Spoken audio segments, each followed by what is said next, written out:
ప్రభుల వారి యొక్క పరిశుద్ధమైన నామములో మన ప్రాణప్రియుడైన సర్వశక్తివంతుడైన త్వరలో మేఘాసురుడుగా షకీన మేఘముల మీద రానైన క్రీస్తు యేసు వారి నామములో రైట్ దేవుని యొక్క మహాప్రభుని బట్టి ఆయన మహాదయను బట్టి మరొకసారి ఆయన పరిశుద్ధ సాన్నిధ్యంలో ఆయన సముఖంలో ఈ రీతిగా సమకూడడానికి ప్రభుత్వం కృపనిచ్చారు. అందును బట్టి దేవుడికి ఏమి కలుగును కాక. ప్రార్థన చేసుకుని ఇతర ధ్యానాన్ని ఆరంభించుకుందాం. ప్రార్థన. ఓ పరలోకపు తండ్రి, నోటి మాంద్యము కలిగిన మోషేని మాట నేర్పరిగా చేసినావు కనుక మీకు మా వందనాలు. ప్రాణభీతితో ఎవరి ఎదురు నుండి మోషే పారిపోయినాడో ఆ ఫరోకే ఆయనను దేవునిగా నియమించినావు. ఇక్కడ చేరిన అయోగ్యులమైన మా విషయంలోనూ నీ ఏర్పాటులు అంత గంభీరమైనవి కనుక ఈ శక్తిని మా జీవితంలో కనబరుచుటకు వర్తమానమిమ్మని యేసునామమున వందించుచూ ఉన్నాము. ఆమేన్. మన ప్రాణప్రియుడు పెళ్లి కుమారుడైన యేసుక్రీస్తు ప్రభుల వారి యొక్క పరిశుద్ధమైన అమూల్యమైన నామములో మీ అందరికీ కృపా సమాధానములు కలుగును కాక. ఒకసారి మీ అందరికీ మరణాత. రైట్, ఈ దినము మరి నిర్గమాకాండము 11వ అధ్యాయాన్ని మనం ధ్యానం చేసుకుందాం. మరి నిన్నటి దాకా మనం 11వ అధ్యాయంలో ఉన్న విషయ వివరాలు పరిశుద్ధాత్మ తండ్రి యొక్క సహాయంతో మనం నేర్చుకుని వచ్చాం. మరి ఇంచుమించు 10 తెగుళ్ళు దేవుడు ఇశ్రాయేలుకు ఏం చేశారు? అనుమతించారు. మరి 10 తెగుళ్ళు కూడా ఫరోతో దేవుడు మాట్లాడిన భాష. దేవుడు ఫరోతో మాట్లాడిన భాష. అలాగే మనం 7 కారణాలు చెప్పుకున్నాం ఎందుకు దేవుడు చెప్పండి 10 తెగుళ్ళను పంపించాడు. మనం 7 చెప్పుకున్నాం. 7 కారణాలు చెప్పుకున్నాం. ఏమైనా గుర్తున్నాయా 7 కారణాలు? చదవరా? ఇంటికి వెళ్ళిన తర్వాత ఒకసారి అన్న ఇవాళ చదివారా? ఎందుకంటే దేవుని యొక్క గొప్పతనం అందరికీ తెలియాలి. ఇజ్రాయేల్ అందరికీ అదే ఐగుప్తు మీదకు దేవుని యొక్క తీర్పుగా తెగుళ్ళు పంపించారు. 3, ఇజ్రాయేల్ విమోచించడానికి దేవుడి 10 తెగుళ్ళను పంపించారు. 4, ఐగుప్తులో ఉన్న దేవతలు అనండి, దేవుడు అనండి, ధ్వంసం చేయటానికి, సమూలంగా నిర్మూలన చేయటానికి దేవుడి 10 తెగుళ్ళు పంపించారు. 5వదిగా ఫరో యొక్క హృదయాన్ని కఠినపరచడానికి ఆయన 10 తెగుళ్ళు పంపించారు. 6వదిగా దేవుని యొక్క కనికరాన్ని, ఆయన యొక్క కృపని మరి కనపరచడానికి, అంటే ఐగుప్తీయులకు మారు మనసు పొందడానికి అవకాశం ఇవ్వడానికి మరి దేవుడు ఈ యొక్క తెగుళ్లను వారికి అనుమతించాడు. అలాగే ఆఖరి దేవుడు చేసిన నిబంధన, అలాగే వాగ్దానం యొక్క ప్రవచనం యొక్క నెరవేర్పుగా ఈ యొక్క 10 తెగుళ్లను పంపించారు. ఆది కాండంలో మరి 15వ అధ్యాయంలో దైవజనుడైన అబ్రహాం గారికి దేవుడు చేసిన ఆ ప్రవచనం యొక్క నెరవేర్పుగా నేను వారికి బలమైన తీర్పులు తీర్చి నేను మిమ్మల్ని బయటికి తీసుకువస్తాను అని దేవుడు చెప్పారు. రైట్, ఈరోజు నేను 11వ అధ్యాయాన్ని మీకు వివరించాలని ఆశపడతా ఉన్నాను. మరి 10 తెగుళ్ళు గురించి మీకు చెప్పాను. గుర్తున్నాయి కదా 10 తెగుళ్ళు? ఏ తెగులో వరుసగా. రైట్, ఈరోజు మనం 11వ అధ్యాయాన్ని ధ్యానం చేసుకున్నాం. ఈ 11వ అధ్యాయంలో మరి మనకి చాలా విషయాలు కనబడతా ఉన్నాయి. ఈ 11వ అధ్యాయాన్ని మనం ఒకసారి చాలా ఎన్ని వచనాలు ఉన్నాయి? 10 వచనాలే ఉన్నాయి. దీంట్లో కనుక మనం ప్రాముఖ్యంగా ఈ 10 వచనాల్లో ధ్యానంగా మనం చూడగలిగితే మొదటి 3 వచనాల్లో దేవుని ప్రజలకు దేవుడే తోడుగా మనకు కనబడతా ఉన్నాడు. దేవుని ప్రజలకు దేవుడే తోడు. మరి ఈ మొదటి 3 వచనాల్లో మనకు అలా కనబడతా ఉంది. ఆ తర్వాత 4 నుండి 8 వచనాల్లో దైవ వ్యతిరేకులకు దేవుడు సిద్ధపరుస్తున్న కీడు మనకు కనబడతా ఉంది. దైవ వ్యతిరేకులకు దేవుడు సిద్ధపరుస్తూ ఉన్న కీడు. ఇక మూడవదిగా 9వ వచనం నుండి 10వ వచనంలో మనం చూస్తే మరి ఎన్ని తెగుళ్ళు వచ్చినా మారనటువంటి ఐగుప్తు రాజైన రేడు అనగా రాజు మనకు కనబడతా ఉన్నాడు. కీడు సిద్ధపరిచినను మారని ఐగుప్తు రేడు. రేడు అంటే రాజు. రేడు అంటే రాజు. ఎంత కీడును సిద్ధపరిచినను ఎంతకీ మారని ఐగుప్తు రేడు అంటే ఐగుప్తు రాజు. ఈ 3 ఈ యొక్క అధ్యాయంలో ఉన్న విభజన. మొదటిదేంటి?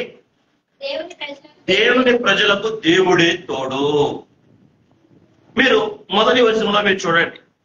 మరియు యెహోవా మోషేతో ఇట్లనెను, ఫరో మీదకి ఐగుప్తుల మీదకు ఇంకొక తెగులు రప్పించెదను. ఆ తర్వాత అతడు ఇక్కడ నుండి మిమ్మల్ని పోనిచ్చును. అతడు మిమ్మల్ని పోనిచ్చినప్పుడు ఇక్కడ నుండి మిమ్మల్ని కొద్దిగా వెళ్ళగొట్టును. కాబట్టి తన చెలికాల యొద్ద ప్రతి పురుషుడు, తన చెలికెత్తియు ప్రతి స్త్రీయు వెండి నగలు బంగారు నగలు అడిగి తీసుకెళ్ళని ప్రజలతో చెప్పాను. యెహోవా ప్రజల ఎడల ఐగుప్తులకు కటాక్షము కలగ చేశాను. అది కాక ఐగుప్తు దేశంలో మోషేను మనుషుడు మరో సేవకుల దృష్టికి ప్రజల దృష్టికి మిక్కిలి గొప్పవాడాయను. దేవుడికి మహిమ కలుగును గాక. దేవుని పిల్లలారా, ఈ మొదటి 3 వచనాల్లో మనకేం కనబడతా ఉంది అంటే దేవుని యొక్క ప్రజలకు దేవుడు సిద్ధపరిచిన తోడు. ఏంటండి? ఏంటి దేవుడు సిద్ధపరిచిన తోడు అంటే వెళ్ళిపోవడానికి దేవుడు వారికి ఏం కలగజేస్తున్నాడు ఇక్కడ? వెళ్ళిపోవడానికి 7వ అధ్యాయం 1వ వచనంలో ఫరోని మోషే అహరోనులు వెళ్ళి అడిగినప్పుడు ఫరో ఏమన్నాడు? యెహోవా ఎవడు? లెట్ మై పీపుల్ గో అని దేవుడు అడిగాడయా? నా ప్రజలు పోనీయమన్నాడయా అని ఫరోని మోషే గారు అడిగితే ఫరో ఏమన్నాడు? ఎవరు? యెహోవా, ఇశ్రాయేలు దేవుడు అని యెహోవా మాట విని నేను ప్రజలను పంపించుటకు యెహోవా ఎవడు అని అడిగాడు. అయితే ఇవాళ అధ్యాయంలో ఏమంటున్నాడు? మీరు వెళ్ళండి. ఏమంటాడంట? మీరు గో అంటే మీరు వెళ్ళిపోండి. అంటే ఇక్కడ దేవుడు ఏం చేస్తున్నాడు? శ్రమల మధ్యలో, ఆపదల మధ్యలో, ఇక్కట్ల మధ్యలో, అపాయాల మధ్యలో దేవుడు తన ప్రజలకే ఏమై ఉన్నాడు? తోడుగా ఉన్నాడు. దేవుని ప్రజలారా, ఫరో ఎంత బాధించినా, ఎంత శ్రమ పెట్టినా, ఎంత కష్టపెట్టినా దేవ ప్రజలైన ఇశ్రాయేలుకు దేవుడేమై ఉన్నాడు? తోడుగా ఉన్నాడు. అట్లాగే బాగా గ్రహించండి, రేపు రాబోతున్న పెద్ద కీడులో కూడా దేవుడు మీకు ఏం కాబోతున్నాడు? తోడు. దీన్ని నేను మీకు ఇలా జ్ఞాపకం చేస్తాను. రేపు ప్రభు యేసుక్రీస్తు వారు మధ్యాకాశానికి వచ్చినప్పుడు భూమి మీద భయంకరమైన 7 ఏళ్ల శ్రమకాలం రాబోతా ఉంది. ఏం రాబోతా ఉంది? 7 ఏళ్ల శ్రమకాలం రాబోతుంది. అది ఏ మనుషుడు ఆ కాలం చాలలేని గొప్ప శ్రమ రాబోతుంది. అందుకే అయ్యగారు అన్నారు, భక్తుల కాలం అయిపోతుంది, వచ్చేది కత్తుల కాలమే అన్నారు. ఆ కత్తుల కాలాన్ని మించిన గొప్ప శ్రమ కాలం ప్రభు రాకడ కాలం. ప్రభు మధ్యాకాశానికి రాబోతున్నారు. ఎందుకు? తాను ఏర్పరుచుకున్న సంఘాన్ని, దేవ ప్రజలను తోడుకుని వెళ్ళడానికి. ఈ అధ్యాయంలో ఎలాగైతే రాబోతున్న కీడుని తప్పించడానికి దేవ ప్రజలైన ఇశ్రాయేలుకు దేవుడు తోడుగా ఉన్నాడో, రేపు ఈ లోకం మీదకి రాబోతూ ఉన్న ఆ భయంకరమైన కీడు నుండి తప్పించడానికి యేసుక్రీస్తు ప్రభుల వారు మనందరికీ తోడుగా ఉంటున్నటువంటి విషయం నిగూఢంగా ఈ వచనాల్లో మనకు దాగి ఉండటం మనం గ్రహించాలి. దేవ ప్రజలైన ఇశ్రాయేలుకు దేవుడు ఎలా తోడుగా ఉన్నాడు? ఎప్పుడెప్పుడు తోడుగా ఉన్నాడు? వారు బానిసలుగా ఉండగా తోడుగా ఉన్నాడు, వారు ఐగుప్తులో ఉండగా తోడుగా ఉన్నాడు. రేపు రాబోతున్న పెద్ద కీడు, గొప్ప కీడు ఏంటా కీడు? తొలుచూరు సంతానం, పురుషుల్లో అలాగే స్త్రీలలో అలాగే జంతువులలో తొలుచూరు సంహరించబడబోతూ ఉండగా ఆ కీడు ఇజ్రాయేలు మీదకు రానియకుండా దేవుడేమవుతున్నాడు? తోడుగా ఉండబోతా ఉన్నాడు. అట్లాగే రేపు ఇది నమ్మి తీరవలసిన సత్యం. ఎవరు ఒప్పుకున్నా ఒప్పుకోకపోయినా ఆడి తప్పనటువంటి వాడు రాక అట్లే ఉండడు అని అయ్యగారు రాశారు. నాడు వచ్చి వేసినట్టే నేడు వచ్చి వేయును. కనుక వధువు సంఘము వరుని కొరకు ఎదురు చూస్తున్నది అనే పాటలో అయ్యగారు చెప్పినట్లుగా మరి మొదటిసారి వచ్చి వేసినట్టే ప్రభువు రెండవసారి కూడా రావటం ఖాయం. కనుక కీడు చూడుకున్నది, పాట పాడుకొనుచున్నది, నేడు నేడనుచున్నది అని అయ్యగారు రాశారు. కాబట్టి రెండవసారి కూడా ప్రభువు వచ్చినప్పుడు అక్కడ అయ్యగారు ఏం రాశారు? కీడు చూడకున్నది. ఏంటిది? కీడు చూడకున్నది, పాడుకొనుచూ ఉన్నది. కారణం ఏంటి? నేడు నేడనుచున్నది. కారణం ఏంటి? దేవుడు తోడు. దేవ ప్రజలకు దేవుడే తోడు. దేవుని పిల్లలారా, దేవుడు తోడు లేని ఎడ ఇశ్రాయేలు ఐగుప్తు నుండి బయటికి రావటం అలాగే దేవుడు తోడు ఉండని ఎడల సంఘము రేపు ఎగిరి మేఘము మీదకి వెళ్ళుట అసాధ్యము. ఆ తోడే దైవజనుడు మనకి ఏమని చెప్పారంటే దైవ సన్నిధి. ఏం చెప్పండి? దైవ సన్నిధి అనే తోడు ఈ దినము క్రైస్తవ సంఘమునకు కావాలి. తోడు అనగా సహవాసం, తోడు అనగా దేవునితో మమేకం. మీ అందరికీ తెలుసు, పాలు పెరుగవడానికి ఏం కావాలి? తోడు కావాలి. ఏం తోడు కావాలి కదా? అవునా? మీ ఆడవాళ్ళకి తెలుసు కదా? అవును, తెలీదా? పాలు తోడుకోవాలంటే పెరుగు అనే తోడు కావాలి. ఆ రెండు కలిసినప్పుడే అదేమైంది. అలాగే దేవుని బిడ్డలారా బాగా జ్ఞాపకం ఉంచుకోండి. పెండ్లి కుమార్తె సంఘానికి రాబోతున్న కీడు నుండి తప్పించుకోవాలంటే, కీడు చూడకుండా ఉండాలంటే అయ్యగారు రాసిన పాట యొక్క భావం ఏంటంటే చక్కని నెరవేర్పు. వధువు సంఘము సిద్ధపడిపోయిన సంఘం పాడుకుంటున్న వచ్చినాలని వచ్చి వేస్తాడు. కీడు చూడకదు, హాయిగా పాట పాడుకున్నది. ఆ పాటలో ఉన్న భావమే ఈ రోజు మన వాక్యంలో ఉన్న ధ్యానం కూడా. కనుక ఆయన వచ్చి వేయటం ఖాయం. మరి ఆయన వచ్చినప్పుడు ఎగిరి వెళ్ళాలంటే సంఘానికి ఏం కావాలి? తోడు. ఎవరి తోడు? దేవుడే తోడు. ఇశ్రాయేలుకి ఎవరు తోడుగా ఉన్నదని ఇక్కడ దేవుడే తోడుగా ఉంటున్నాడు. అలాగే సంఘములకు కూడా ఆ తోడుని దేవుడు ఇచ్చి వెళ్ళాడు. ఏమిటా తోడు? నేను మిమ్మల్ని అనాథలుగా విడిచి వెళ్ళను, మీకు ఒక ఆదరణకర్తను నేను. కనుక ఆదరణకర్త అనగా పరిశుద్ధాత్మ తండ్రి యొక్క తోడుని సంఘమునకు దేవుడు అనుగ్రహించారు. కాబట్టి ఆ పరిశుద్ధాత్మని యొక్క నింపుదల, నడుపుదల, కాపుదల మనకు దొరికేది దేని ద్వారా అంటే దైవ సన్నిధిలోకి మనం వెళ్ళటం ద్వారా. అందుకే అయ్యగారు దైవ సన్నిధి గురించి చెప్తూ 4 మాటలు చెప్పారు. ఒకటి, దైవ సన్నిధి అనగా నూనెను సంపాదించుకునే స్థలము అన్నారు. నూనె అనగా దైవాత్మ. రెండవది, ఆహారమును సంపాదించుకునే స్థలం అన్నారు. ఆహారం అనగా ఎగిరి వెళ్ళి నిత్యము జీవించి ఉండే సజీవ శరీర రక్తములైన క్రీస్తు ప్రభుల వారి యొక్క ఆహారమును సంపాదించుకునే స్థలం.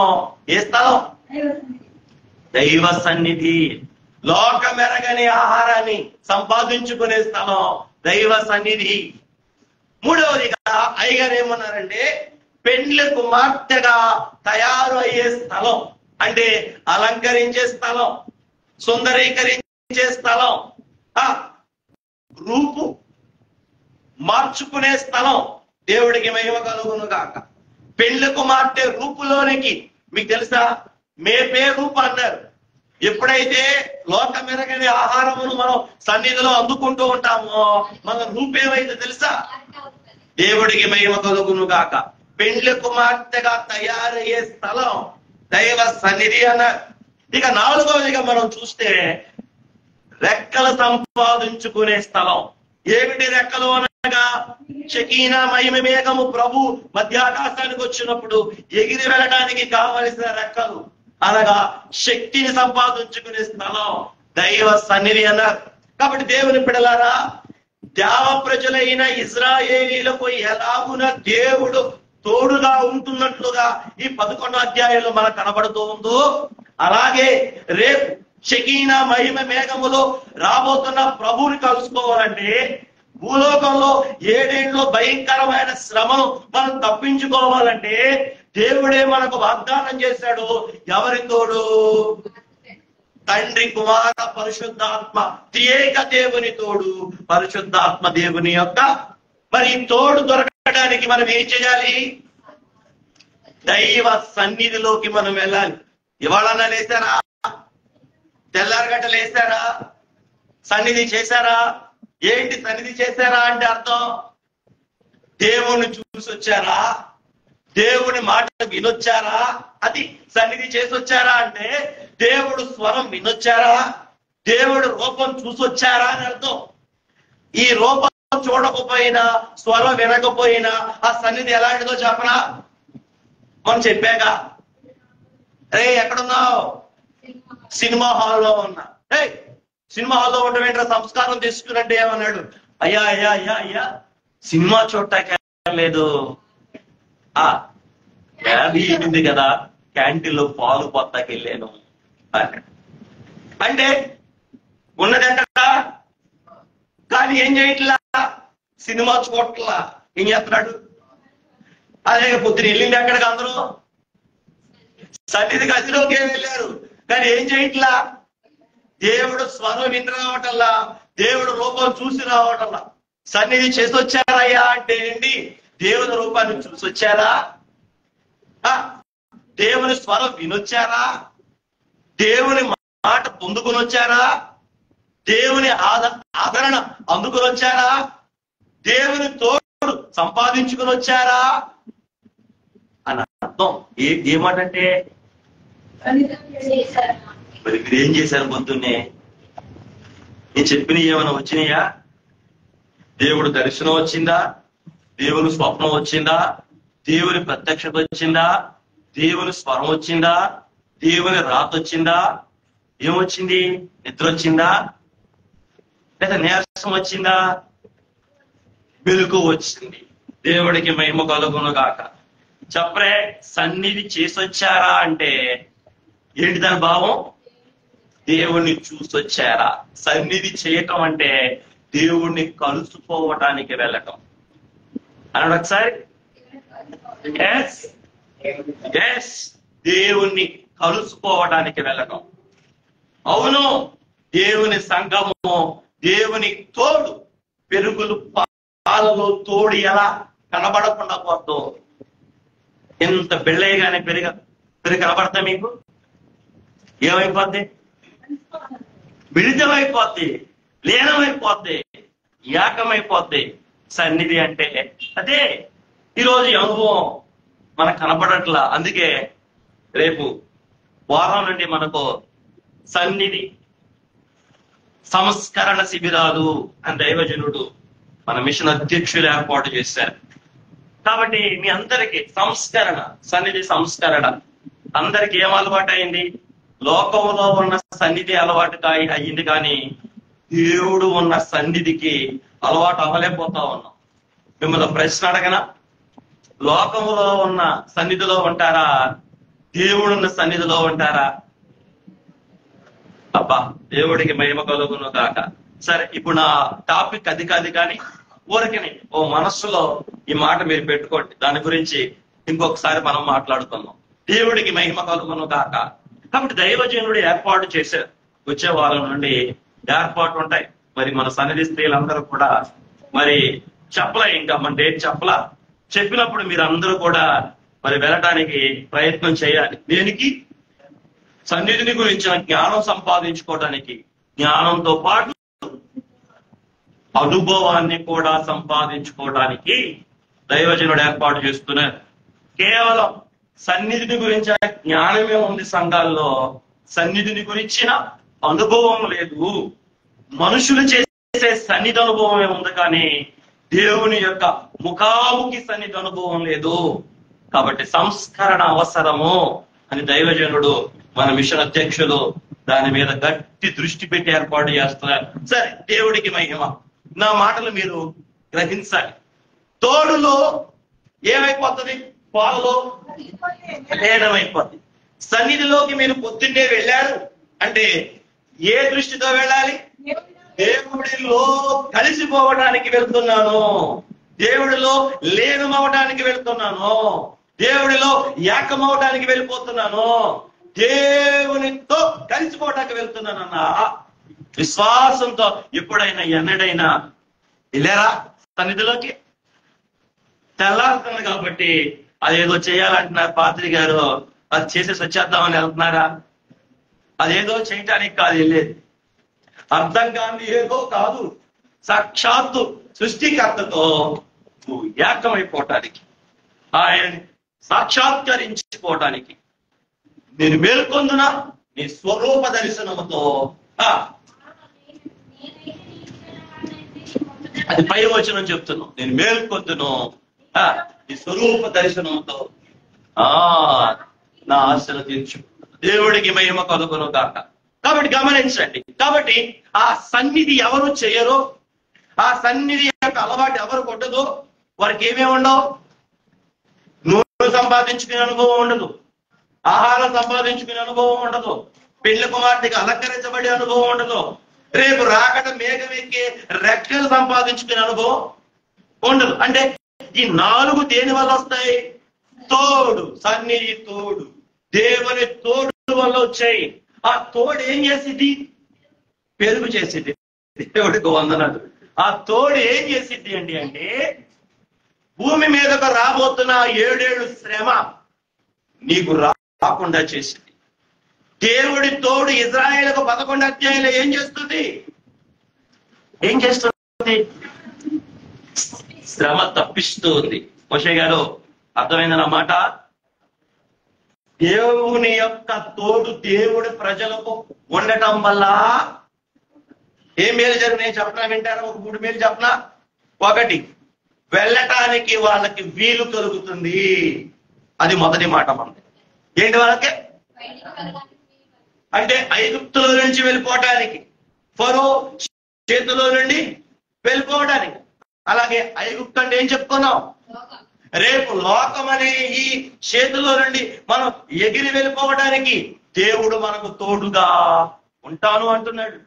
రెండవది, ఐగుప్తు నాయకుడైన ఫరో అనగా అపవాది చేతిలో నుండి, వాడి ద్వారా రాబోతున్న కీడులో నుండి మరి దేవుడు ఏం చేస్తానంటున్నాడు? కాబట్టి ఇది నిజం. ఎవరు భూమి మీద దేవునితో సన్నిధి అనుభవం కలిగి ఉంటారు, దేవుడు తోడును అనుదినం తీసుకుంటూ ఉంటారో వారు రేపు ఏమైపోతారు? భూలోకంలో నిలిచి ఉన్న కీడును తప్పించుకొని షకీనా మహిమ మేఘము మీద ఎగిరి వెళ్ళిపోతారు. అంటే మరి దేవుడు తోడు లేకపోతే మరి అడుగుతారా ఆయన్ని, అయ్యా నీ తోడు మాకు? ఆయన ఎప్పుడు వెల్విషనే, ఆయన ఎప్పుడు నీకు తోడిస్తాడు. మరి ఆయన తోడుకు నువ్వు వెళ్ళాలి కదా, ఆయన తోడుకు నువ్వు వెళ్ళాలి కదా. ఎక్కడికి? ఆయన తోడు నువ్వు కోరుకోవాలి కదా. మరి ఇది ముఖ్యం. సరే, నేను వేరేకి వెళ్తే సమయం సరిపోదు. దేవుడికి స్తోత్రం. మీకు అర్థమైందా? ఇజ్రాయేలుకు 11 అధ్యాయము 3 వచనాల్లో దేవుడు ఏమి చూపిస్తున్నాడు? దేవుని తోడు. ఆ తోడును బట్టే వారు బయటికి వెళ్ళే వీలు కలుగుతూ ఉంది. అలాగే రేపు రాకడ మేఘం ఎక్కే వీలు మనకి దేన్ని బట్టి? దేవుని తోడు బట్టి, సన్నిధి చేయటం బట్టి. మీరు అడగొచ్చు, సన్నిధి చేయకపోతే వెళ్ళరా? వెళ్ళరు. రాజేసుకోండి, అక్కడ వెళ్ళరు. గ్రాంటెడ్ గా రాజేసుకోండి, ఇక అందులో తిరుగులేదు. దైవ సన్నిధి అనుభవం లేని వారు ప్రభు స్వరం వినని వారు, ప్రభు రూపాన్ని తెలియని వారు వెళ్ళరు. అందులో అనుమానం లేదు. రేపు వేరు చేసేది కూడా దైవ సన్నిధి. మీకు అర్థమైందని చెప్పనా? కుమారంటే ఏంటావా? ఆ 12 మంది కథ తెలుసా? బుద్ధి కలిగిన వాళ్ళు, బుద్ధి లేని వాళ్ళు, ఆ 10 మంది కన్యకల కథ తెలుసా? వాళ్ళు వేరైపోయారా? ఎంతమంది వేరైపోయారు? 5 వేరైపోయారు. ఎందుకు వేరైపోయారు? ఒకళ్ళ నూనె తెచ్చుకున్నారు, ఒకళ్ళ నూనె తెచ్చుకోవాలి. ఆ నూనెని సంపాదించుకునే స్థలం ఏమని చెప్పాను అంటే, ఒక 5 ఏం చేశారు? సన్నిధి చేశారు కాబట్టి దేవుడు వాళ్ళకు నూనె ఇచ్చాడు. ఒక 5 ఏం చేయలేదు. కానీ వాళ్ళందరికి ఏం పేరు ఉంది? కన్యకలు. ఓకే కన్యకులు అనే పేరు ఉంది. ఏముంది అలాగే? అయితే బుద్ధి కలిగిన వారు, బుద్ధి లేని వారు అని దేని బట్టి వచ్చింది? Very good. సన్నిధి చేసిన వారికి బుద్ధి కలిగిన వాళ్ళు వచ్చింది, సన్నిధి చేయని వారేమో మనది. సన్నిధి చేయని వారేమో ఏంటి? ఇంకొక డిఫరెన్సియేషన్ ఏంటి? వాళ్ళకు నూనె ఉంది, వీళ్ళ దగ్గర నూనె లేదు. నూనె ఉండడానికి, నూనె లేకపోవడానికి కారణం ఏంటి? ఇప్పుడే చెప్పుకున్నాక, నా దేవుడు నా గిన్నె నిండి పొరలట్టు చేస్తున్నాడు. మరి ఆ గిన్నె నిండి పొరలాలంటే దైవ సన్నిధిలో నువ్వు వెళ్ళినప్పుడు ఆ దేవుడి తోడు దొరకాలి. ఈ తోడు ఎవరు దొరికిందని చెప్తున్నాడు ఇక్కడ. దావీదుగా చెప్తున్నారు 23వ కీర్తనలో. ఏమని? యెహోవా నా కాపాడు, ఆయనే నా గిన్నెని ఏం చేస్తున్నాడు? నిండి పొర్లేలా చేస్తున్నాడు. దేవుడికి స్తోత్రం, ప్రభువుకి స్తోత్రం. అలా మన గిన్నె నిండి పొరలాలంటే మనకి ఏ అనుభవం ఉండాలి? ఆ గిన్నెలో నూనె గిన్నె కావాలి. ఆ గిన్నెలోకి వాళ్ళ దగ్గర సిద్ధి లేదు, సిద్ధిలో నూనె లేదు. అందుకే మరి ఏమయ్యారు? పెళ్లి కుమారుడు వచ్చినప్పుడు విడిచిపెట్టబడ్డారు. మరి లోపలికి వెళ్ళి అర్హత రాలా. అట్లాగే రేపు మేఘం ఎక్కాలంటే ఆ చెప్పలే దైవ సన్నిధి అనేది ఏం చేసింది? మనల్ని ఎగిరే వాళ్ళని, ఎగరనే వాళ్ళని నిర్ణయించింది. భూమి మీద ఎన్ని అనుభవాలు మనకున్నా దైవ సన్నిధి అనే అనుభవం లేకపోతే మేఘం ఎక్కం. గ్రాంటెడ్ గా రాజేసుకోండి. అందులో అనుమానాలు గ్రాంటెడ్ గా రాజేసుకోండి అంటే ఇక ఖచ్చితం. ఏంటి పాది నువ్వు అంత గట్టిగా చెప్తున్నావు? అవును, దైవ సన్నిధి చేయటం అంటే ఏం చెప్పుకున్నావు ఇప్పుడే? దేవుని చూచిన మనిషి లోకాన్ని సరిగా చూడటం. దేవుని స్వరం విన్న మనిషి లోక స్వరానికి చెప్పబడు. దేవుని చూచిన మనిషి, దేవుని స్వరం విన్న మనిషి దేవుని కొరకే వాంఛ కలిగి ఉంటాడు. దేవుని కొరకే ఆకలి, ఆశ, తృష్ణ కలిగి ఉంటాడు. ఎవరిలాగా అంటే మోషే గారిలాగా. మోషే దేవుణ్ణి చూశాడు. ఎక్కడ? పొదలో చూశాడు. పొదలో స్వరాన్ని. అందుకే తన దృష్టి అంతా కుటుంబం మీదకి వెళ్ళిపోయింది, దేవుని మీదకి వెళ్ళిపోయింది, కుటుంబం మీదకి వెళ్ళిపోయింది, నశించిపోతున్న ప్రజల మీదకి వెళ్ళిపోయింది. అంటే దైవ దర్శనం మీదకి వెళ్ళిపోయింది. నా బిడ్డలు ఏం చేస్తారు? నా భార్య పరిస్థితి ఏంటి? నా పరిస్థితి ఏంటి అన్న ఆలోచన మోషేకి. స్వార్థం లేదు, ఈర్ష లేదు, అసూయ లేదు, ద్వేషం లేదు, కోపం లేదు. ఇంద్రియ నిగ్రహాలన్నిటినీ కూడా కలిగి ఉన్నాడు. ధర్మ కామ మోక్షములన్నిటినీ కూడా జయించేశాడు. అసలు భూ సంబంధమైన ఆశే మీరు ఎలా చెప్పగలరు అంటే, సీనాయి శిఖరాగ్రం మీద దేవుడు మోషేది ఎన్ని రోజులు ఉన్నాడు? 40 రోజుల్లో ఒక్క ఆలోచన కూడా భూ సంబంధమైంది రాలేదన్నారు అయ్యగారు. ఒకవేళ దూది పింఛలా కాలిపోయేవాడు అన్నారు. అంటే దేవుని ముఖం చూస్తున్న మోషేకి భూలోక సంబంధమైన ఆలోచన. ఈరోజు సన్నిధి సన్నిధి సన్నిధి అని మనం నోడుతూ పదే అంటున్నాం. కానీ ఆ సన్నిధి అనే అనుభవం అంటే దేవుడు చూచిన అనుభవం, దేవుడు స్వరమైన అనుభవం వచ్చిన మనిషి చెప్పరా ఎలా మారిపోతాడన్నారు? దేవుడి విషయాల మీదే మనసు పెట్టేవాడిగా మారిపోతాడు. ఇంకేం పట్టదు అతనికి? లోకం, లోక కోరికలు, లోక ఉద్దేశాలు, లోక జీవనం అనేది పట్టనే పట్టదు. వెరీ సింపుల్, అంతే. అప్పుడు మేఘం వచ్చేటప్పటికి ఎలా ఉంటాడు ఆయన? ఆ ప్రభు రాకండి ఏమంటారు? టైగర్ రాసిన పాట, నేను చెప్పిన ఈ మాటతో ఆ పాట పాడండి. తేదీ ఇప్పుడే ఇప్పుడే ఉంచున్నది, తేదీ రాకున్నదన్నా లేదు లేదు, తేదీ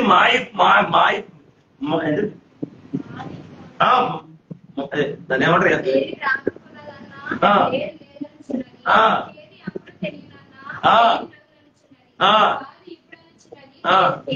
దేవుడికి మహిమ కలుగును గాక. ఇక ఎప్పుడు ఏమి స్వరం? తేదీ తేదీ తేదీ తేదీ. ప్రియుడు ప్రియుడు ప్రియుడు, వచ్చేస్తున్నాడు వచ్చేస్తున్నాడు వచ్చేస్తున్నాడు. నేను వెళ్ళిపోతాను. ఇక మనసంతా ధ్యాసంతా ఎవరి మీద? రోజు చూస్తున్న ప్రభువుని కనులారా చూచడానికి మనసు కలవారిగా ఉంటారు. ఎవరు? ఇక వీళ్ళకి ఒక రకమైన వ్యాక్సిన్ వచ్చేస్తుంది.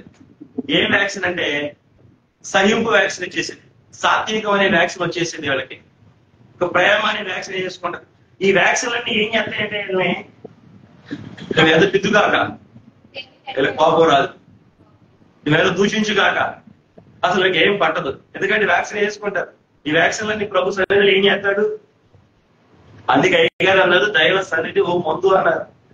దైవ సన్నిధిని ఏమన్నారు? ఓ మందు వేసుకుంటే జ్వరం ఎలా తగ్గిద్దో, ఈ మందు వేసుకుంటే దైవ సన్నిధి చేస్తే పాపం అనే రోగం కూడా తగ్గిపోద్ది అన్నారు. ముందు వేసుకుంటే రోగం తగ్గిద్దని ముందు పెళ్లి వేసుకుంటానే, అట్లాగే సన్నిధికి వెళ్తే నేను చేసే పాపాలన్నీ మానేస్తాను అన్న విశ్వాసంతో దేవుడి దగ్గరికి వెళ్ళి దేవుడు మొక్కలు చూసే ప్రయత్నం చేస్తే ఈ పాపాలన్నీ, ఏ పాపాలు? నువ్వు మానలేని పాపాలు, చేసిన పాపాలు, చేయబోయే పాపాలు, ఆలోచించే పాపాలు, చూసే పాపాలు, అనుకునే పాపాలు, అన్ని కలగనే పాపాలు, ఈ పాపాలన్నిటికీ మందేటంట దైవ సన్నిధి అన్నారు. ఈ సన్నిధిలోకి మనం వెళ్ళినప్పుడు ఈ విధమైన వైద్యం మనకు జరిగింది, ఈ విధమైన సంస్కరణ మనకు జరిగింది. ఒక రకంగా చెప్పాలంటే ఆయన స్వరూపం, ఆయన స్వభావం దైవ సన్నిధిలో మనకు వచ్చింది. అందుకే సన్నిధి చేసేవారు రేపు పొద్దున మేఘం వచ్చినప్పుడు ఏమవుతారు? కీడు చూడకుండా ఉండగలుగుతారు. మరి ఏమవుతారు? రెక్కల కలిగి మేఘం. మరి సన్నిధిలో లేని వారు నేను చెప్పిన అనుభవాలు ఏమి ఉండవు. వాళ్ళ దగ్గర గిన్నె ఉండదు, నూనె ఉండదు, అంటే అనుభవాలు ఉండవు. భూలోకంలో దేవుని గురించి అనుభవాలు లేకపోతే అంతస్తు ఉండదు, పై తరగతి ఉండదు. కాబట్టి నేను చెప్పిన ఈ మాటలు ఏమి ఉండవు. పరలోకం గురించి ఆశ ఉండదు, ఆసక్తి ఉండదు. దేవుడు రాకడ గురించి ఆశ ఉండదు, ఆసక్తి ఉండదు. ఎగిరి వెళ్ళాలని ఆశ ఉండదు, ఆసక్తి ఉండదు. మరి నిండిపోయి ఉంటది. ఏం నిండిపోయి ఉంటది? కోపం, క్రోధం, దుష్టత్వం, ఈర్ష, అసూయ, ద్వేషం, కలహం, మత్సరం. ఈ మాటలన్నీ ఏంటి? శరీర కార్యాలు. ఇవే ఇందాక చెప్పిన ఏంటి? ఆత్మ ఫలాలు. అంటే దైవ సన్నిధిలోకి వెళ్ళినప్పుడు ఆ దైవ ఫలాలతో, ఆత్మ ఫలాలతో ఈ మనిషి ఏం చేయబడతాడు? రోజుకో రకంగా చెక్కబడతాడు. అంటే దైవ సన్నిధి ఏంటి? పెళ్లి కుమార్తెగా రూపొందించే స్థలం అన్నా కదా. అక్కడ మనలో ఉన్న చెడులన్నీ ఉలిపెట్టుకుని దేవుడు ఏం చేస్తా ఉంటాడు రోజు. అందుకే అయ్యగారి సన్నిధిలో మొదటి ప్రార్థన ఏంటమంది? మనోనిదానం. రెండో ప్రార్థన ఏంటమంది? పాప కూడా అంటే విసర్జన. మనం రాసుకున్నది మీరు పాప విసర్జన, పాపాన్ని విడిచిపెట్టేయడం. మూడోది ఏంటి? తీర్మానం. నాలుగోది ఏంటి? ఈ క్రమాలన్నీ మనల్ని ఏం చేస్తాయి? మనల్ని చెబుతా ఉంటాయి. ఏ రూపాన్ని చెప్తాయి? దేవుడు కోరుకున్న రూపం మనలోకి వచ్చేదాకా ఆ ఉలితో ప్రాణప్రియుడు మనల్ని ఏం చేస్తా ఉంటాడు? అంటే దైవ సన్నిధి ఏంటి? మనల్ని చెక్కే స్థలం, మనకు రూపాన్ని తెచ్చే స్థలం, ఆయన పోలికి మార్చే స్థలం. మరి సన్నిధికి వెళ్ళకపోతే చెప్పులు ఉండదు, ఉలి దెబ్బలు ఉండవు, రూపం రాదు, బండగానే ఉంటది. బండగానే ఉంటే ఉపయోగం ఏంటి? కాళ్ళ కింద తొక్కకుండా ఉపయోగపడుతుంది తప్ప అది ఎందుకు పనికిరాదు. మరి రేపు మేఘం ఎక్కాలంటే బండకి రెక్కలు లేవుగా, ఎక్కర్లేదు. అందుకే బైబిల్ మిషన్ వాళ్ళకి దైవ సన్నిధి చాలా ప్రాముఖ్యమైనది అన్నారు అయ్యారు. ఎందుకని? దేవుడు తోడు కోసం. ఏం చెప్పండి? దేవుని తోడు. మరి కృష్ణప్రియ వింటున్నావా? చెప్పు. ఎంతసేపు తోడు? దీనికంటే ఎక్కువ ఉండాలి అండి. ఇప్పుడు మన దెయ్యం ఇదే, ఇప్పుడు మన దెయ్యం ఇది, మన విగ్రహం ఇదే. చిన్నోడికి పెద్దోడికి ఉన్నోడికి వేనోడికి అందరికీ దెయ్యం, పెద్ద దెయ్యం ఇదే. కొత్త కొత్త దేవతలు మన గుమ్మలో తెచ్చి పెడుతున్నాడు అపవాది, న్యాయాధిపతుల్లో ఉన్నట్టు. ఇప్పుడు మన గుమ్మలో తెచ్చిపెట్టాడు, గుమ్మలో కాదు ఇంట్లోకి తెచ్చిపెట్టాడు, జేబులోకి తెచ్చిపెట్టాడు. ఇప్పుడు పెద్ద దెయ్యం ఇదే. దీంతో ఏమంటున్నామా, నువ్వు లేకపోతే నేను బతకలేదు, జేబులు ఇది లేకపోతే ప్రయాణం చేయలేమా. దేవుడు లేకపోయినా ప్రయాణం చేద్దాం, కానీ ఇది లేకపోతే మనం ప్రయాణం చేయలేం. అంతగా దీని మీద మనం ఆధారపడిపోయాం, అంతగా మనం దీని మీద. కాబట్టి దీన్ని కూడా మనం జయించాలంటే సాధనం దైవ సన్నిధి. రేపొద్దున ఇది కూడా మనల్ని ఏం చేసింది? అవును, బాగా చెప్పారు. ఇది కూడా మనల్ని ఏం చేసింది? వేరు చేసేసింది. కాబట్టి కీడు నుండి తప్పించుకోవడానికి తన ప్రజలకు దేవుడు రేపు 7 ఏళ్ల శ్రమలు రాబోతూ ఉన్నాయి. ఆ కీడుని తప్పుకోవడానికి సంఘానికి తోడు దైవ సన్నిధి అనండి. దైవ సన్నిధి అంటే ఎవరు? ఎవరు? మన విశ్వాసం అదే. దైవ సన్నిధి అంటే దేవుడు, దేవుడు అంటే దైవ సన్నిధి. కాబట్టి ఇజ్రాయేలుకు, దేవ ప్రజలైన ఇజ్రాయేలుకు ఎవరు తోడు? ఆ తోడు ఏం చేసింది? వారు బయటికి వెళ్ళడానికి వీలు కలగజేసింది. దైవ సన్నిధి కూడా ఏం చేసింది? ఈ లోకములో నుండి బయటికి వెళ్ళడానికి మనకి వీలు కలగజేసింది. రాబోయే కీడులో నుండి బయటికి వెళ్ళడానికి మనకు వీలు కలగజేసింది. రేపు ఉచుచున్న షకీనా మహిమ వేగం ఎక్కడానికి మనకు సహాయం కలగజేసింది. దేవుడికి స్తోత్రం చెప్పండి. దేవుడికి మహిమ కలుగును గాక. అబ్బా, దేవుడికి స్తోత్రం చెప్పండి. ప్రభువుకి మహిమ కలుగును గాక. ఇది మొదటి వివరం. రెండో వివరం ఏంటి? దేవుడు ఇజ్రాయేలుకు తోడుగా ఉండడం వల్ల వారికి ఏం కలిగింది అంటే విస్తారమైన సంపదలు ఇస్తున్నాడు దేవుడు. ఏంటండి? దేని వల్ల? దేవుడు తోడు వల్ల వారికి విస్తారమైన సంపద వస్తా ఉంది. ఎట్లా? దేవుడు అక్కడ చెప్పాడు, ఐగుప్తీయుల చేతిలో నుండి బంగార వస్తువులు, వెండి వస్తువులు వారికి ఇచ్చే రీతిగా ఐగుప్తీయులకు దేవుడు ఇజ్రాయేలీయుల ఏం కలగజేస్తున్నాడు? కటాక్షము. అంటే ఎవరికి ఇస్తున్నాడు? అయ్యగారు ఒక అద్భుతమైన మాట అన్నారు, గుళ్ళ మీద రాసుకుంటారా? పుట్టించని చోట ఆయన పుట్టించగలిగిన వాడు. అంటే పుట్టని చోట పుట్టించగలిగిన వాడు. పుట్టదు అక్కడ, అప్పు పుట్టదు అక్కడ, ఏరు పుట్టదు అక్కడ, సహాయం పుట్టదు అక్కడ, మేలు పుట్టదు అక్కడ, మాట సహాయం పుట్టదు అక్కడ. అటువంటి చోట సైతం ఆయన్ని కావలసిన సహాయాన్ని పుట్టిస్తాడు. ఎప్పుడు? నీకు దేవుడు తోడుగా ఉంటే. డబ్బులు కావాలంటే పుట్టిస్తాడు. ఎప్పుడు? నీకు స్థలాన్ని కూడా పుట్టిస్తాడు మందిరం కట్టుకోవడానికి. ఎప్పుడు? మందిరం కట్టుకోవడానికి డబ్బులు కూడా పుట్టిస్తాడు, మనుషులు కూడా పుట్టిస్తాడు. కాకోలములను వాడుకొని దేవుడు ఏలియాకి ఆహారం పెట్టలేదా? ఏలియా కాకులు ఏం చేస్తాయి? అస్సలు ఏ కాకైనా ఆహారం పెడతా?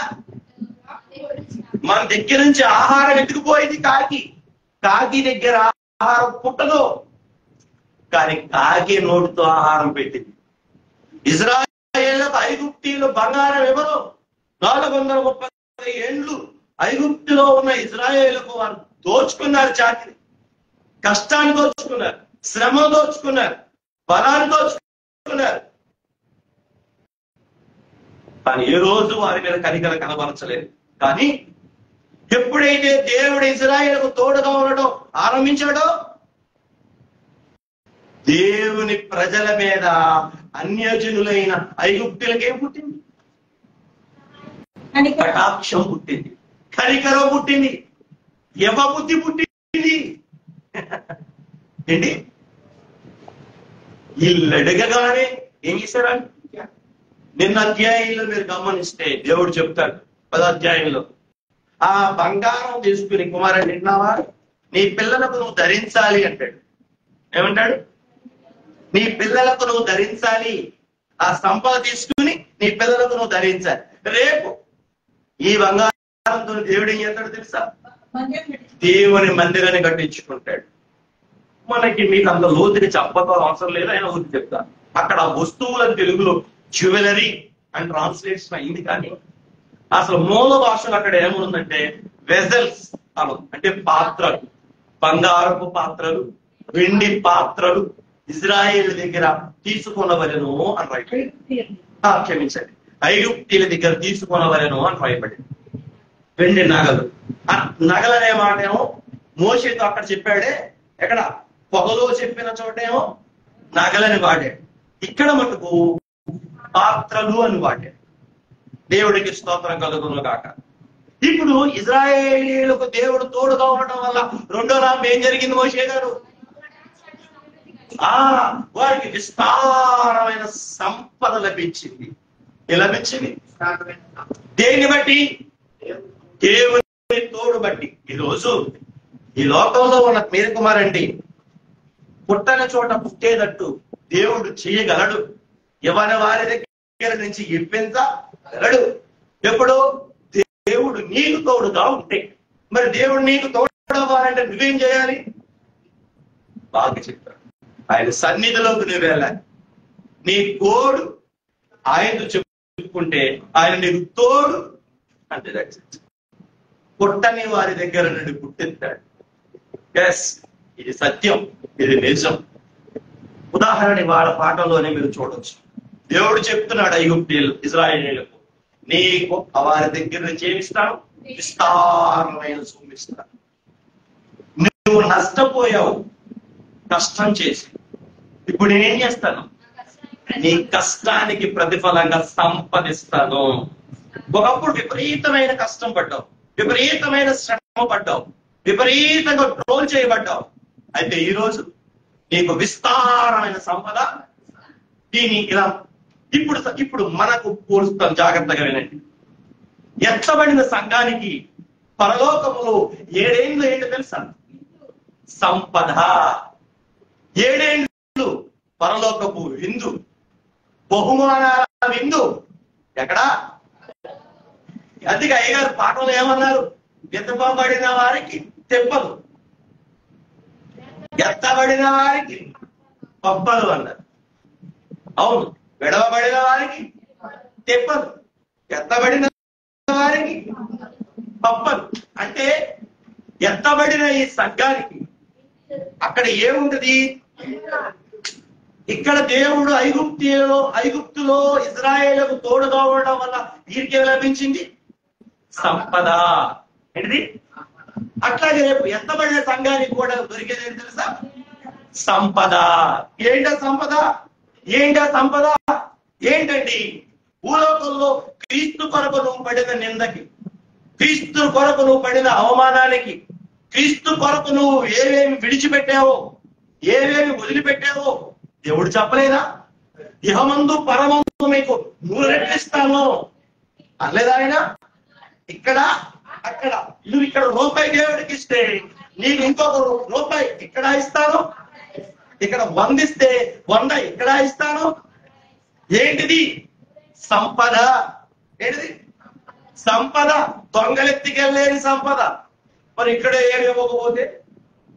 మొన్నే మా అమ్మకి చెప్పొచ్చా, ఏమే కొడుకు ఇల్లు కొట్టాడు, మురిచిపోతున్నావు, పరలోకంలో తాటేక ఉంటాయి, జాగ్రత్త, పెన్షన్ 700 వస్తుంది, దశంబాగు నువ్వు నాకు ఇమ్మని చెప్పట్లేదు, ఈ పాదిరికే ఇవ్వు, లేదంటే రేపు వద్ద పరలోకంలో అడుగు తినాలి, ఈ శాప నీకు వద్దా చెప్పొచ్చా. మా అమ్మ చాలా జుట్టు, పొరపాటున ఇవ్వదు.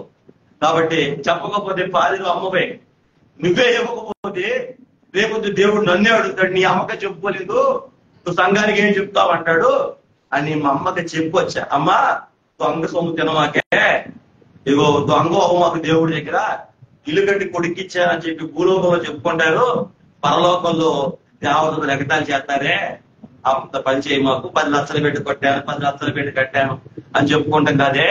నాకు 1 లక్ష ఇచ్చింది కూడా దేవాలయం కట్టుకోవడానికి, ఈ దేవాలయం కట్టుకోవడానికి మా అమ్మ 1 లక్ష రూపాయలు ఇచ్చింది కూడా.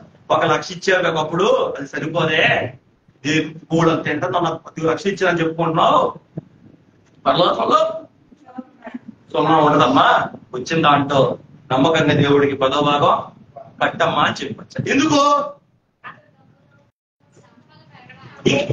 ఇదేంటి నీకు నష్టం?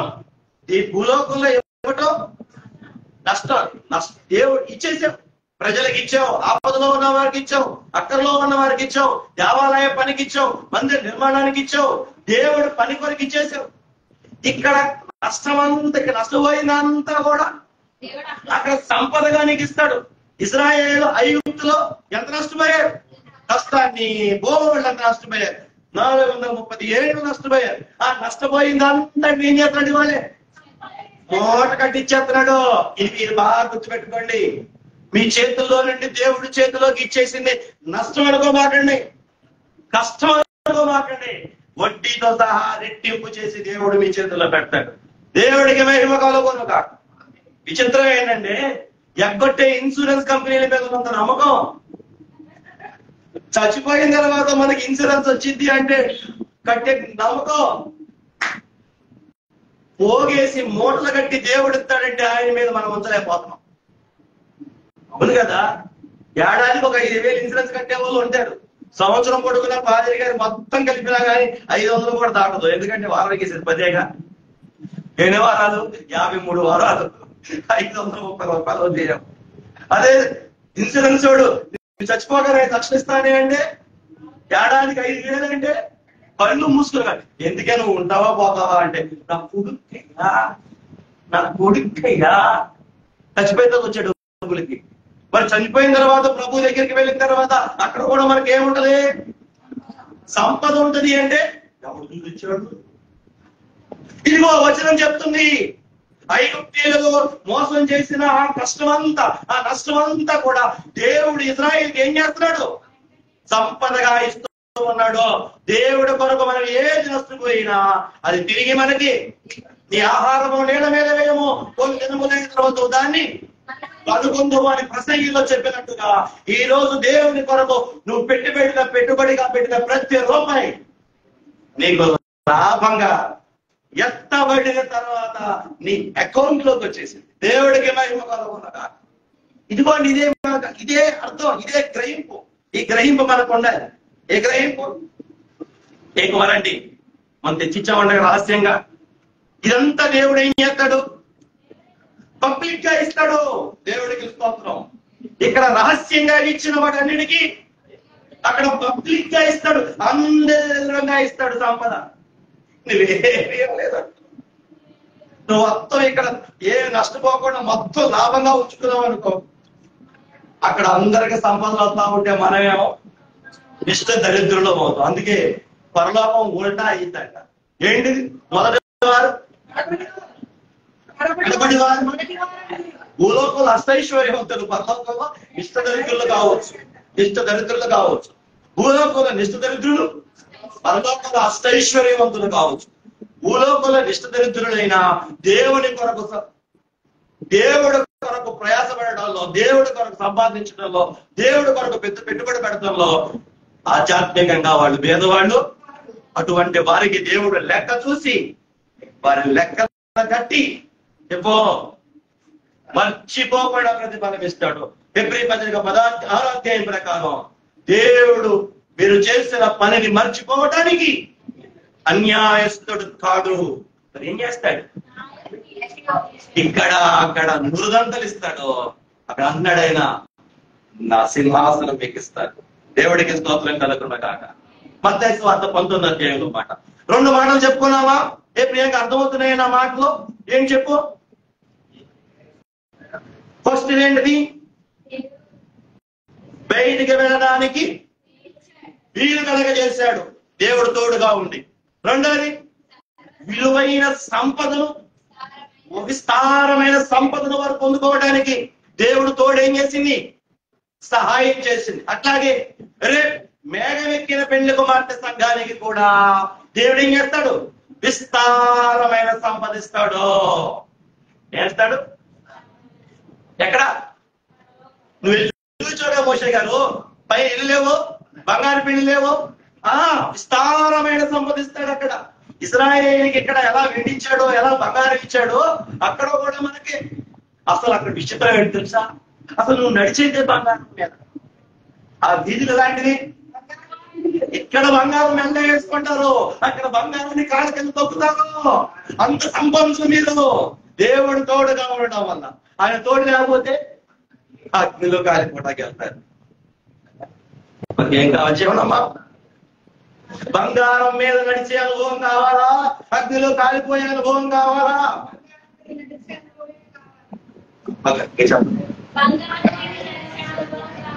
బంగారం మీద నడిచే అనుభవం మీకు కావాలండి. భూమి మీద దేవుడితో మీరు నడవాలి. దేవుడు తోడు మీరు తీసుకోవాలి. దేవుడు తోడు కలిగి మీరు ఉండాలి. ఆ తోడు మీకు రావాలంటే కృష్ణప్రియ ఏం చేయాలి? దైవ సన్నిధిని మీరు కలిగి ఉండాలి. రైట్, ఓకేనా? ఇప్పుడు రెండు అర్థమైనయా? అర్థమైనయా? రెండు. మొదటిదేంటి? వారికి బయటికి వెళ్ళే వీలిచ్చాడు, మనకి మేఘలెక్కే వీలిస్తాడు. వారి కీడు తప్పించుకునే వీలిచ్చాడు, మనకు 7 ఏళ్ల శ్రమ తప్పించుకునే వీలు కలగజేస్తాడు. నెంబర్ 2, విస్తారమైన సంపదలు వారు పొందుకోవడానికి వీలిచ్చాడు. మనం కూడా విస్తారమైన సంపదలు ఎవరి ద్వారా? మన శత్రువు ద్వారానే. మన శత్రువు ద్వారానే. అందుకే భూలోకంలో మన కష్టాలు, పరలోకంలో మనకు సంపదలేండి. యేసు కొరకు మనం పడే కష్టాలన్నీ పరలోకంలో మనకేమవుతాయి? సంపదలు అవుతాయి. ఇక్కడ నిందలు, అక్కడ మనకు బహుమానాలు. సరేనా? యేసును బట్టి నిందలు వచ్చినా, యేసును బట్టి అవమానాలు వచ్చినా, యేసును బట్టి శరీర కార్యాలు విడిచిపెట్టాల్సి వచ్చినప్పుడు విడిచిపెట్టేసే ఏం బాగాలేదు. వాడికి ఏమెత్తాడు దేవుడు? పరలోకంలో సంపద. ఓకేగా? నెంబర్ 3, మూడోది ఏం చేశాడంటే విస్తారమైన విలువను, విస్తారమైన గౌరవాన్ని మోషే గారు వారి మధ్యలో పొందుకునేటట్లు దేవుడు చేశాడు. ఏంటి? విస్తారమైన విలువ, విస్తారమైన గౌరవం మోషే గారు వారి మధ్యలో ఏం చేశారు? పొందుతున్నారు. ఆ మాట అక్కడ చెప్పాడు దేవుడు. మోషే, వారందరూ కూడా నీకేం చేస్తారు? గౌరవిస్తారు, భయపడతారు. దేన్ని బట్టి? నువ్వు చెబుతుంటే జరుగుతుంది. నువ్వు రా అంటే తెగులు వచ్చింది, నువ్వు పో అంటే అరే. ఈ 10వ తెగులు వచ్చిన తర్వాత, ప్రథమ సంతానం పోయిన తర్వాత ఐగుప్తీయులందరూ కూడా నీకు భయపడతారు.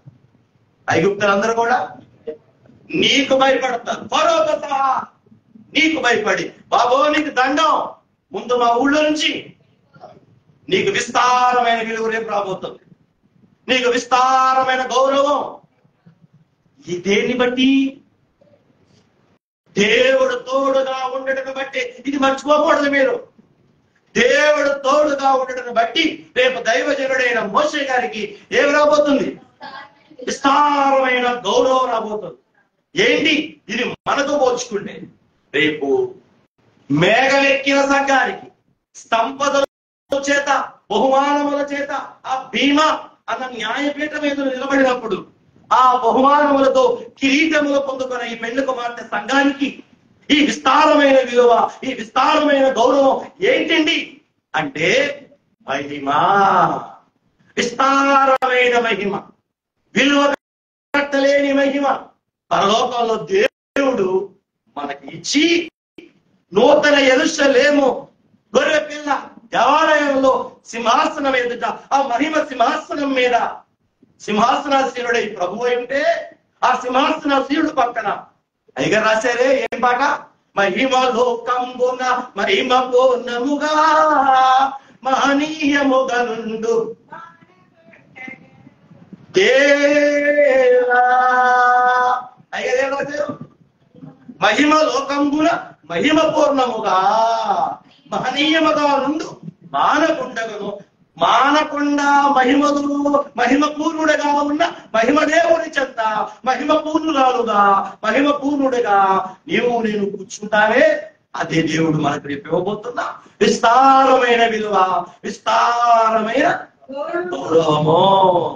దేని బట్టి? దేవుడు మనకు తోడుగా ఉండటం. ఒకవేళ ఆ తోడు లేకపోతే ఎక్కడికి వెళ్తారు? అక్కడ ఏడుపును, అక్కడ అగ్ని, అది అక్కడికి వెళ్తారు.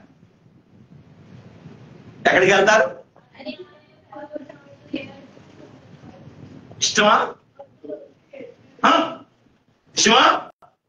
కానీ సన్నిధి చేయని వాడు పోయేది అక్కడికి. అందుకే దైవజనుడు దేవాలయ బైబిల్ మిషన్ పెట్టదు, ఎవరు అక్కడికి వెళ్ళకూడదు. అందరూ మహిమ పూర్ణులు కావాలని దైవ సన్నిధిని దేవాలయంలో, దైవ సన్నిధిని ఎవరి గృహాలలో వారు, దైవ సన్నిధిని ఎవరి అంతరంగాల్లో వారు ప్రతిష్ఠించుకోమన్నారు. ఆశపడతారా? ఆశపడతారా? ఎట్టగొట్ట పోతామని అంటారా? మహిమ మీ కోసం ఎదురు చూస్తా ఉంది. ఏం ఎదురు చూస్తా ఉంది? విస్తారమైన గౌరవం. మీరు అప్పుడప్పుడు భూలోకంలో కోరుకుంటారుగా, పట్టు పెట్టి గౌరవం కోరుకుంటారు, ఊరు పెట్టి గౌరవం కోరుకుంటారు. పక్కావిడి కట్టు పెట్టి పక్కాడి ఊరు పెట్టి నేను పెట్టాను అని చెప్పించుకోవాలని ఆశపడతారు. పొగడాలి, మనుషులు పొగడతలకే మనం ఆశపడతాం. కానీ ఇక్కడ ఎవరు పొగడతా? దేవుడు వాళ్ళ నమ్మకమైన మంచి దాసుడా అని ఏం చేస్తాడు? ఆయన మనల్ని గొప్పగా ప్రశంసించి, నా లోకము పుట్టినది మొదలుకొని నా తండ్రి చేత సిద్ధపరచబడిన రండి, రాజ్యాన్ని స్వతంత్రించుకోండి, రండి, నా తండ్రి చేత ఆశీర్వదించబడిన వారులారా రండి అని తండ్రి మనల్ని పిలిచి ఆ మహిమ రాజ్యాన్ని మనకిచ్చి, ఆయన మహిమ సింహాసనాన్ని మనకిచ్చి, ఆయన మహిమతో మనల్ని నింపి మహిమ పూర్ణులుగా మార్చివేసి, మహిమలోనే విజయ రక్షకునితో విచ్చలవిడిగా మురియుచూ ఉండే ఆ మహిమానుభవంలోకి వెళ్ళిపోయే అనుభవం ఏంటంటే విస్తారమైన విలువ, విస్తారమైన గౌరవము. పెళ్లి కుమార్తె సంఘ అనుభవమునకు సాదృశ్యంగా ఉన్న మోషేకి వచ్చిన ఆ గౌరవం రేపు పెళ్లి కుమార్తె సంఘానికి దేవుడు ఇవ్వబోతున్నాడు. ఎప్పుడు ఇది సాధ్యం? ఎప్పుడు ఇది సాధ్యం? దేవుడు మనకు తోడుగా ఉంటాడు. ఈ 3 మాటలు తర్వాత అనుభవం, దైవ వ్యతిరేకులకు సిద్ధపరచబడిన కీడు. దీనికి సైమల్టేనియస్ గా చెప్పుకుంటానే వచ్చా నేను. ఫరోకి ఏమైంది, ఫరో సైన్యానికి ఏమైంది, ఫరో సేవకులకి ఏమైంది, ఫరో ప్రజలకి ఏమైంది? ప్రభు చెప్పాడు, సంహారక దూత వచ్చి ఏం చేస్తుంది?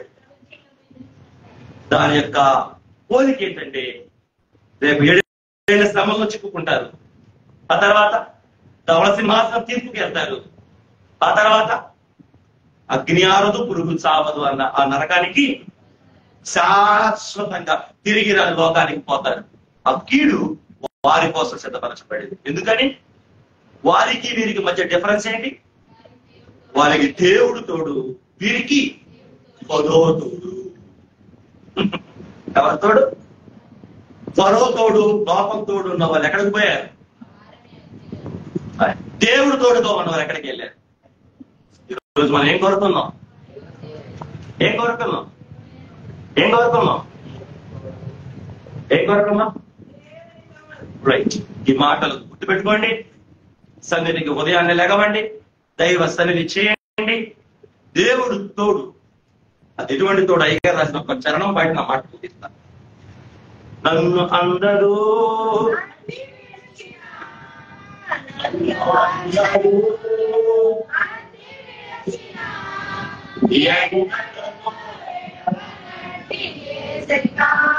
అలా ఎన్నడూ ఎవరు కావాలి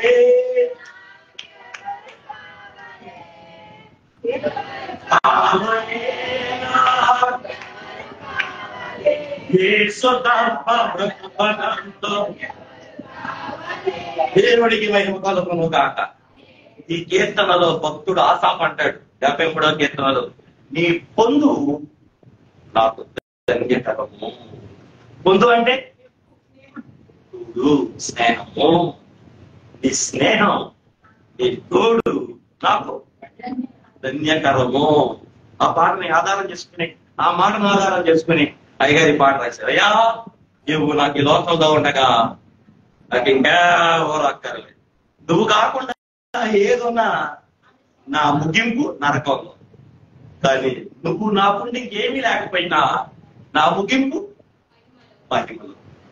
అది భాగ్యం నాకు ఇంతండ్రి అని దేవుడు తోడుని ఈ 40 రోజులు ఏం చేయాలి? మీరు ఆశ్రయించాలి, ఆశపడాలి, ఆశ్రయించాలి, అందుకోవాలి. యెహోవాను ఆశ్రయించుకున్నారు హృదయం ముందు సంతోషించదని రాయబడింది.